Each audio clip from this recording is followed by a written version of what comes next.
Greetings, everyone. Well, it's closer look time again, and oh, look, surprise, surprise, this is another Rise of the Dragon related video. Yeah, in case you hadn't noticed, it's kind of the week of Rise of the Dragon this week.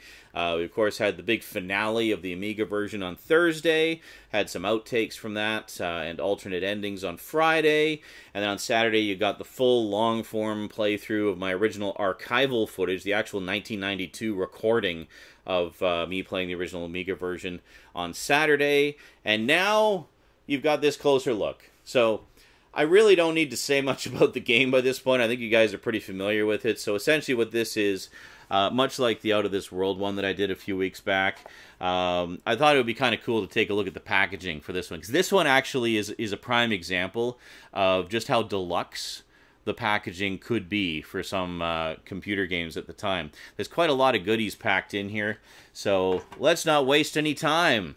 Rise of the Dragon, the Amiga packaging, today on a closer look on the Multimedia Chronicles.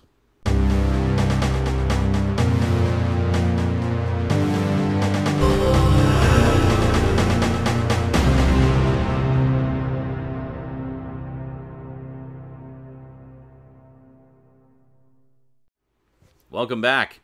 Okay, well, let's not waste any time. We got a lot of goodies to look at in here. So let's head on down to the Black Void and we'll check it out. Okay, so here we go. The Amiga version of Rise of the Dragon. Yeah, I always really liked this packaging. This is a perfect example of old school game packaging. It has a nice heft to it because it's just full of stuff. And that's what we're going to take a look at here. So this, of course, is the front. Very nice. Clearly says that it's the Amiga version.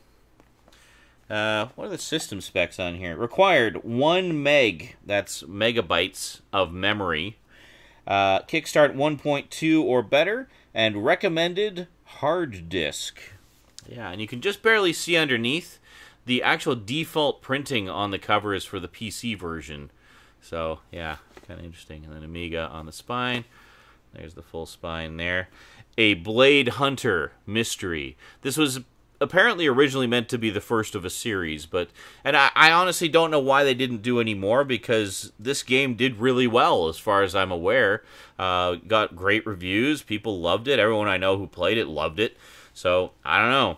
And then on the back here, interesting to note, on the features on the back here, what does it say? Hand-painted 256-color graphics create a stunningly realistic gaming environment. Yeah, they could have changed that for the Amiga version, because the Amiga version is not 256 colors. It wasn't until a few years later that the Amiga was capable of a 256-color display with the AGA chipset. This was back in the days of ECS, or Extended Chipset, which basically gave you 32 colors typically, had a 64-color mode, also had a 4096-color mode, but most games tended to use the 32-color mode. And did we look at that spine? We looked at that spine. Here's the other spine. There we go. Oh, no, we looked at that one. This is the one we didn't look at. There we go. The full spine, bereft of stickers. Very cool. So, we basically slide the box out. Oh, I should also mention, all the pictures on the back are from the PC version. They're not actually from the Amiga version. So, way to represent your product accurately, Dynamics, for us Amigans. All right, so there we go. So we get, you can tell it's a Sierra company because it comes in the standard Sierra box. This is the same style box that they had been using since the 80s. I actually have, what is it, King's Quest IV, The Perils of Rosella. And it is in almost exactly the same kind of packaging, slipcase, or slipcover around the box. The box looks exactly like this. So, you know, very consistent. They were very, all about building the brand back then. And Sierra on the spine there. Very nice. So, slide it open. Nice sturdy box. Yep, very good. And here we go. You can see this is a 10-disc game. 10 floppy disks. Look, I'm holding the save icon. Yeah, well, kids, this is where the save icon came from. It actually used to be discs, actual discs. Slide open. There's the disc inside the protective casing. Very cool. So, yeah, so this is 10 floppy disks. Each Amiga disk would hold roughly 880 kilobytes of data, so a little under a megabyte. So you're looking at about 8 point something megabytes of data here for the entire game. My God, 8 megabytes? That's massive. Who's going to have the hard drive space for that?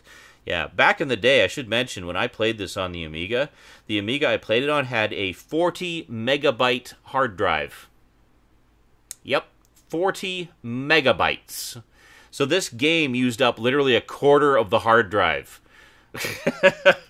You had to be really sure that whatever you were putting on a hard drive was something you wanted to play. So we got that. And then inside we actually do have some pretty nifty pack-ins. We actually have I'll show you this here, very nice cover. This is actually a comic book. Check it out. Yeah, very nice. If you take a look at my video of fails and alternate endings and other stuff, I kind of give a mini review of the game and also give you a closer look at this comic book. Some nice scans of the pages so you can kind of pause your way through it and read it if you want. But very cool. Nice little nods to classic comic book ads in here and stuff like that, which is pretty cool. And comic book was basically a prequel to the story. You get a step-by-step guide to private investigation, which essentially acts as a bit of a how-to as far as the game mechanics and dealing with in-game characters goes. Gives you little profiles of your equipment and more equipment and stuff like that. And Blade isn't too amused that the mayor gave him the handbook. And then they even have a fake letters page for like, oh, I loved this comic that I just read. It's the one that's in your hand. But yeah, and I love this. We got the World War III action set for the little nod to the Army Men sets. Dynamix, basically just high energy stuff. And then this one I love is the take on the old guy being bullied at the beach and then goes and pumps iron and then beats up the guy. Well, in this one, he buys a gun. The real man. Each handgun handmade, or each gun handmade. Yeah, and there you go. Nice way to deal with bullies. Just shoot them in the face. And then here you get the actual manual, and it's actually a pretty good, hefty manual. There's Jeff Tunnell, the founder of Dynamics and designer of the game. And this basically gives you all the different controls. They make it look far more complicated than it is. It's all pretty intuitive.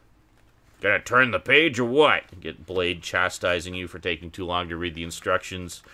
And there you go. And again, all the photos here are from, or rather all the screenshots are from the PC version, so it doesn't necessarily accurately represent it. And I always wondered, like, this meanwhile here has blood splattered all over it. I don't remember any of the meanwhiles having blood splattered all over them, so I wonder if that's from maybe an earlier version of the game. And in the middle here we got the quick reference card, which has all kinds of good stuff in it. There you go. Very nice. Just kind of quick reference to the various controls and such for the game. Information about the how to save and load your game. I like how they call it a VCR rather than a menu. So it's like you're loading the game from your tape. I don't know. Anyway, they give you some info about the arcade sequences and just some other odds and ends here. The importance of getting dressed. They actually walk you through the first part of the game just to kind of get you started and get you familiar with the controls and some of the stuff that you need to do at the very beginning and stuff like that. And regarding the quick reference card, if you don't want to go ripping it out of your manual, they actually give it to you on its own as well. So check it out. The Amiga quick reference card. Very nice. And there you go. Everything you need to know to play some Rise of the Dragon. Awesome. Actually, now that I think about it... Ah, yes, I see. This is the generic quick reference card. I think specific more to the PC version. This is the Amiga one. So actually the Amiga gives you a second reference card. How cool is that? And then here, finally, we got the Amiga-only catalog of Sierra Online products. Oh, check it out. There's going to be a 5th King's Quest and a 5th Leisure Suit Larry. We'll have to pick those up when they come out 20 years ago. Red Baron, A-10 Tank Killer, Stellar 7, a whole bunch of other ones like the Police Quest, King's Quest, and Space Quest games. Got Heart of China, which is one I actually really want to play because it's essentially, it came out I think the year after Rise of the Dragon, And it actually uses the exact same game engine, so very similar gameplay mechanics. In fact, almost identical gameplay mechanics, but a different story, a more kind of, I don't know, high adventure kind of thing. But looks like a lot of fun. Space Quest 4, Roger Wilco, and is that Roger Wilco and the Time Rippers? Yeah, Roger Wilco and the Time Rippers. And, of course, an ad for Rise of the Dragon. So just kind of a generic ad there. Oh, you get $10 off! Sweet! And if we look at the prices of these games, yeah, they're all like $49.95, $59.95. Some of the older ones are $34.95. Like, that was the big discount back then. I mean, nowadays we talk about sales on Steam and stuff, where you can get like games for $10 or $5 or $1. Yeah, back then, if it was $35, that was a huge bargain, man. $35 in 1992 money. It's crazy. But really, I mean, you think about it, the price of games has not really changed that much. The value of the dollar has certainly changed. But as far as what games are actually priced, they've stayed pretty consistent over the past 20 years. The only difference is the value of that $60 is considerably more now than it was back then. So, there you go. So, Rise of the Dragon. Wonderful example of just how awesome packaging was back then. And sadly, that's something we don't get very much of these days. I mean, you can get this on Good Old Games, for example, and you will get PDFs of the instructions and the comic, and they also include the hint book, actually. So if you check that out, you can actually get this. It's the DOS version. And yeah, and then the Amiga version, I don't know where you can get that these days, other than to have an Amiga, or maybe an Amiga emulator, and find the ROM somewhere, I guess. But anyway, Rise of the Dragon. Awesome. And there you have it. So, yeah, as you can see, packaging back then was something special.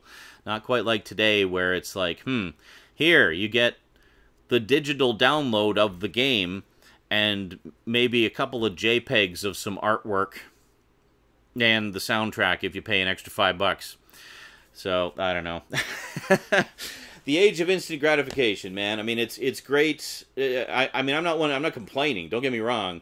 I mean, I've got literally hundreds of games on Steam and from GOG and from just various, like, tons of different download services and streaming services and whatnot. But there's something to be said for having, you know, a big hefty package like this. You gotta love having a big package that you can hold in your hand. Anyway, love it. Alrighty, so Rise of the Dragon Week continues tomorrow with a full playthrough, yes, another one, of the DOS version. So big, epic conclusion to Rise of the Dragon Week. We'll be playing the glorious 256-color VGA version with Roland MT32 audio. So be sure to check that out. It's going to look and sound fantastic. So I'll see you then. Or not, because maybe you're completely sick of all the Rise of the Dragon stuff this week. I don't know, what can I say? In case you haven't noticed, I kind of like the game a little bit. Just a little bit. Alrighty. So, whenever I see you next time, I'll see you next time. So until then, thanks for watching. Big thanks to my Patreon sponsors. And I'll see you next time. I said that like 3 times, didn't I? Anyway, goodbye. Sayonara.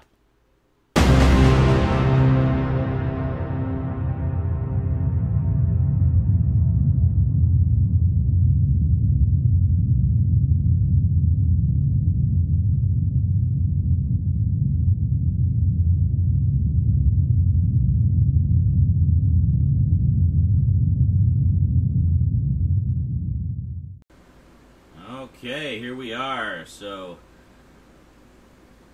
yeah, there it is. See? Thanks for watching. Best closer look ever. Oh, it might help if I brought the mic over and turned the fan off. I just looked at the audio and just see this tiny little waveform. So small. You could barely hear me. How about now? Can you hear me now? Ow! What the hell was that? Hairs and crumbs and spider testicles. Get off me. Yeah, so I mean, Dude,